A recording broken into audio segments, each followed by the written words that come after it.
नजारा है।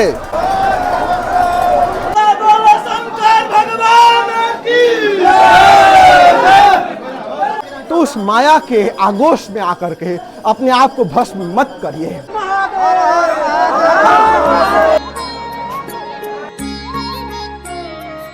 ऑक्सीजन की यहाँ पर व्यवस्था की गई है। ये देखिए यहाँ से ऑक्सीजन निकल रहा है।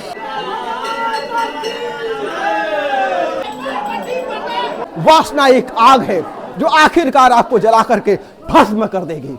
हर हर महादेव। नमस्कार, आपके अपने YouTube चैनल भारत दर्शन ब्लॉग पर गुप्ता धाम की बहुत ही अद्भुत यात्रा में आपका स्वागत है महाशिवरात्रि के मौके पर। और मेरे पीछे आप देखिए महाशिवरात्रि के मौके पर श्रद्धालुओं की भीड़ बिहार के कोने कोने से, उत्तर प्रदेश से, छत्तीसगढ़ से, मध्य प्रदेश से, नेपाल से यहाँ पर भारी भीड़ उमड़ी है। लाखों की संख्या में लोगों की। और वो लोग भी यहाँ पर आए हुए हैं जो महाकुंभ में स्नान कर लिए हैं और उनका भी एक सपना था कि गुप्ता बाबा पर जल चढ़ा लिया जाए। और महाशिवरात्रि के मौके पर गुप्ता धाम में जल चढ़ाने की बहुत ही अद्भुत परंपरा है। और ऐसी मान्यता है कि जो लोगों की मनोकामना है वो भी पूरी होती है, क्योंकि यहीं पर भस्मासुर के डर से किसी जमाने में भगवान शिव छुपे हुए थे।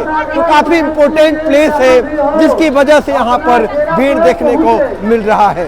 तो यहाँ पर नजारा आपको दिखाने वाले हैं महाशिवरात्रि के मौके पर, और गुफा के अंदर भी आपको लेकर के चलेंगे। तो बहुत ही शानदार यात्रा भारत दर्शन ब्लॉग महाशिवरात्रि गुप्ता धाम शुरू करते हैं।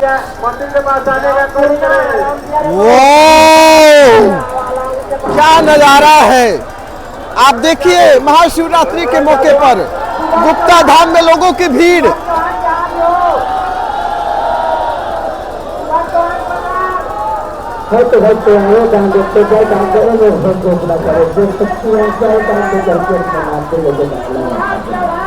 गुप्ता धाम मंदिर में जाने का मेन प्रवेश द्वार है।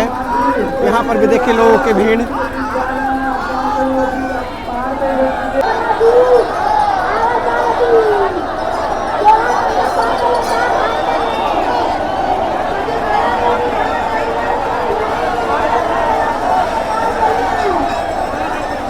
गजब, ये तरीका पहली बार आप देख रहे होंगे, भीड़ से निकालने का ये अद्भुत तरीका रस्सी से।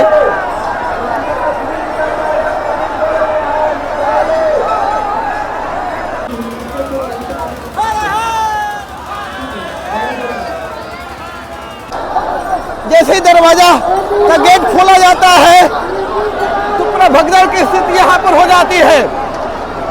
ये देखिए दोस्तों, ये देखिए गुप्ता धाम में नजारा बार बार देखने को नहीं मिलता है।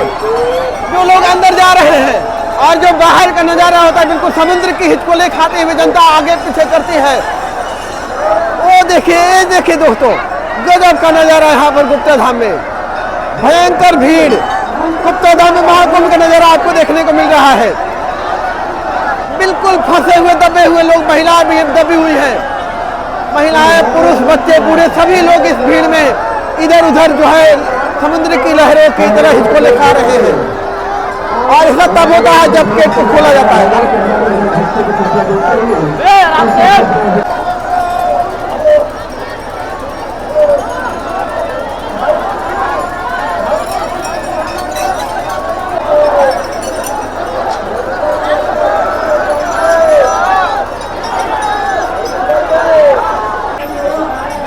और देखिए गुप्ता धाम मेन प्रवेश द्वार। हर हर महादेव का नारा लगाते हुए, जय जयकार करते हुए लोग अंदर जा रहे हैं।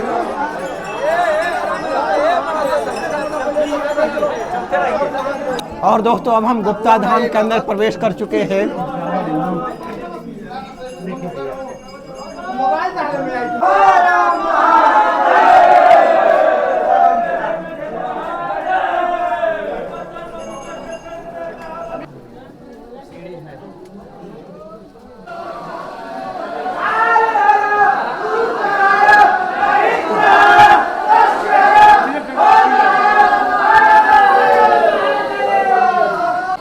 और देखिए यहाँ पर बहुत सारे ऑक्सीजन सिलेंडर हैं। ऑक्सीजन की यहाँ पर व्यवस्था की गई है। ये देखिए यहाँ से ऑक्सीजन निकल रहा है।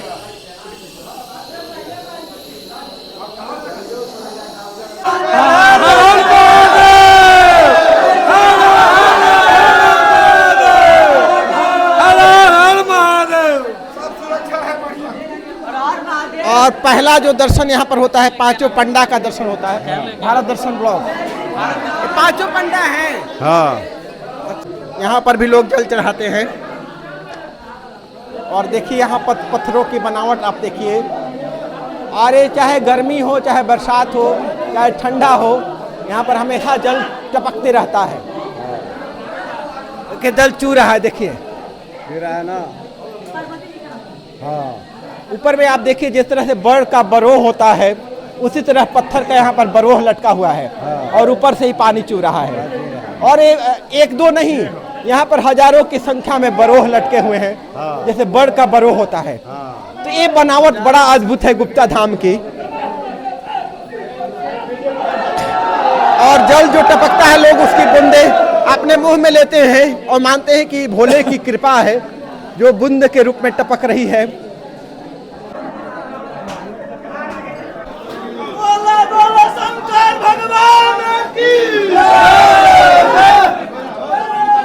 गजब का जोश, गजब का उत्साह यहाँ पर गुप्तेश्वरनाथ गुफा में देखने को मिल रहा है। व्यवस्था है गुप्ता धाम का, बहुत बढ़िया व्यवस्था है गुप्ता धाम का, एकदम बहुत बढ़िया।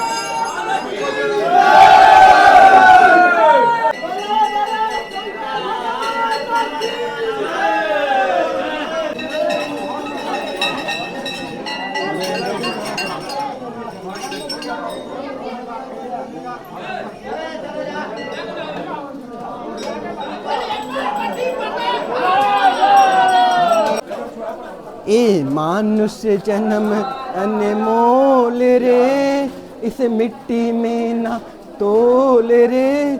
अभी मिला है फिर न मिलेगा, कभी नहीं कभी नहीं कभी नहीं।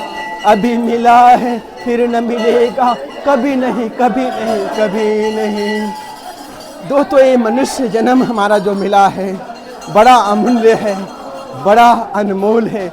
इसे प्रकृति से मिला है हमें, इसे ईश्वर से हमें मिला है। इसे व्यर्थ में नहीं गंवाना है। एक गुप्ता धाम गुप्तेश्वरनाथ गुफा, अभी जहाँ पर अभी हम खड़े हैं और मेरे पीछे आप देख रहे होंगे हजारों नहीं लाखों की संख्या में लोग गुप्तेश्वरनाथ गुफा के अंदर शिवलिंग पर जल चढ़ाने के लिए जा रहे हैं, जयकारे लगाते हुए जोश और उत्साह के साथ। और ये वही जगह है जहाँ पर भस्मासुर के डर से भगवान शिव छुपे हुए थे। भस्मासुर को आखिरकार खुद ही भस्म होना पड़ा था। उसी प्रकार हमें जिस प्रकार भस्मासुर को शक्ति मिली थी शिव से कि जिसके माथे पर वो अपना सर रखेगा वो जलकर भस्म हो जाएगा, उसी तरह इस संसार में जन्म लेने वाले हर एक मनुष्य को शक्ति मिली है, सामर्थ्य मिला है कि मनुष्य जो भी करना चाहेगा अपने संकल्प शक्ति से उसे साध सकेगा। मनुष्य जो चाहेगा वो कर सकता है और वो कर भी रहा है। मनुष्य ने हवाई जहाज बना दिए, अंतरिक्ष में मनुष्य जा रहा है, इतने सारे आविष्कार हुए हैं। तो लेकिन उस शक्ति का मनुष्य दुरुपयोग भी कर रहा है। उस माया की चाह में, उस स्त्री की चाह में, भस्मासुर ने पार्वती की चाह में भगवान शिव को ही भस्म करना चाहा था, उनके सिर पर हाथ रख करके। लेकिन आखिरकार क्या हुआ, भस्मासुर को ही भस्म होना पड़ा, क्योंकि जिस माया की चाह में हम अपने शिव को ही भस्म करना चाह रहे हैं, अपने अंदर का जो शिव तत्व है, अपने अंदर का जो भगवत तत्व है, देवत्व है, अपने अंदर का जो मानवीय गुण है, उसको हम भस्म करने पर तुले हैं उस माया की चाह में। लेकिन क्या आपको पता है कि आखिरकार आप खुद भस्म हो जाएंगे, आप खुद नष्ट हो जाएंगे, पर आप उस माया का बाल भी बाका नहीं कर सकते हैं, क्योंकि वो माया भी ईश्वर का ही अंग है। तो उस माया के आगोश में आकर के अपने आप को भस्म मत करिए। वासना जो है भस्मासुर है, आप वासना में पागल हुए जा रहे हैं। एक स्त्री पुरुष के वासना में पागल हुई जा रही है, एक पुरुष स्त्री की वासना में पागल हुई जा रही है। वासना एक जहर है, वासना एक आग है जो आखिरकार आपको जला करके भस्म कर देगी। ये आपको पता ही नहीं है। ये अपने एक्सपीरियंस से आपको बता रहा हूँ। हमने वासना पर विजय पाई है, तब आपको बता रहा हूँ कि तब आपको सुख मिलेगा, तब आपको शिव तत्व की प्राप्ति होगी, जब वासना पर आप विजय प्राप्त करेंगे। आप अहंकार में वशीभूत होकर के आपको बड़ा मजा आ रहा है, मैं डॉक्टर हूँ, मैं इंजीनियर हूँ, मैं IAS अधिकारी हूँ, मैं बिजनेसमैन हूँ, मेरे पास करोड़ों रुपए की संपत्ति है, मेरे पास घर है, मेरे पास बंगला है। ये अहंकार की वजह से है। आपका इस संसार में कुछ भी नहीं है, एक चुटकी राख भी आपका नहीं है, एक तृण भी आपका नहीं है। उस अहंकार से आपको मुक्त होना है। ये जो सोच है आपकी कि ये मैं हूँ, ये मेरा है, ये शरीर मैं हूँ, ये शरीर मेरा है और शरीर से जुड़ी हुई सारी चीजें मेरी है, यही सोच, ये जो भस्मासुर वाली सोच है, एक दिन आपको भस्म कर देगी। मेरी बात पर आपको विश्वास नहीं हो रहा होगा। लोग बड़ा खुश होते हैं कि मेरे जानने वाला IAS अधिकारी है, मैं IAS अधिकारी हूँ, अरे मेरा क्या रुतबा, मैं डॉक्टर हूँ, मुझे तो लाखों करोड़ों लोग जानते हैं, मैं मिनिस्टर, मैं उद्योगपति, अंबानी परिवार से, मेरा क्या कहना, मेरा क्या कहना। ये सोच पागलपन है। ये सोच आपको अंधेरे में ले जाएगी, क्योंकि यही सोच आपको वासना से, यही सोच आपको अहंकार से, यही सोच आपको द्वेष से, घृणा से, यही द्वेष आपको लालच से भर देगी और आखिरकार आपको भस्म होना पड़ेगा। आप एक्चुअल में मौत की तरफ भाग रहे हैं। हर व्यक्ति मृत्यु की तरफ भाग रहा है, क्योंकि आपने शिव तत्वों पर लात रख दिया है, शिव तत्वों की आपने अनदेखी की है, शिव तत्वों को आपने भस्म करना चाहा है माया के चाह। तो यहाँ पर आप यात्रा कर रहे हैं, आप, ये अच्छी बात है, लेकिन एक बोध आपके अंदर जगनी चाहिए कि असल में शिव कौन है। शिव आपके अंदर का जो तत्व है, सार तत्व है, आत्म तत्व है, वही शिव है। उस शिव को जानना है, उसके लिए आपको अपने अंतर में डुबकी लगानी पड़ेगी, अपने अंतर में जाना पड़ेगा। अंतर के पट खोल रहे तो ये पिया मिलेंगे, घूंघट के पट खोल रहे तो ये पिया मिलेंगे। अंदर वो पिया मिलेंगे, बाहर कहीं कोई पिया नहीं है। अंदर वो दुल्हन के मुखड़े देखने को मिलेंगे, बाहर कोई दुल्हन का मुखड़ा नहीं है। अंदर में ही सब चीज मिलेगा, बाहर कहीं कुछ नहीं है। बाहर केवल भ्रम है, बाहर केवल छलावा है। महाकुंभ में 63 करोड़ लोगों ने डुबकी लगाई, क्या हासिल हुआ, क्या मिला उन्हें? सिर्फ संतुष्टि मिली कि मैंने भी स्नान कर लिया, और क्या मिला बताइए जरा। महाकुंभ में स्नान करने से एक परंपरा का निर्वहन होता है, बस उतना ही। लेकिन आपको रियल में जो महाकुंभ, अपने अंतर में महाकुंभ है, जो अपने अंतर का संगम है, त्रिवेणी है, उसमें आपको डुबकी लगानी पड़ेगी। अपने मन को काबू करना पड़ेगा, अपने इंद्रियों को वश में करना पड़ेगा, अपने चित्त को निर्मल करना पड़ेगा, अपने मन में स्थित विकारों को नष्ट करना पड़ेगा, वासना, लालच, अहंकार, क्रोध पर काबू पाना पड़ेगा। तब जाकर के अंतर में वो डुबकी लगेगी और तब आपका तन मन आनंद से हिलोरे मारने लगेगा। और तब जो आनंद मिलेगा उसकी इस त्रिलोक में कोई तुलना नहीं हो सकती। त्रिलोक में उसका कोई समानांतर सुख नहीं हो सकता है, जो अंतर में डुबकी लगाने के बाद वो सुख मिलता है।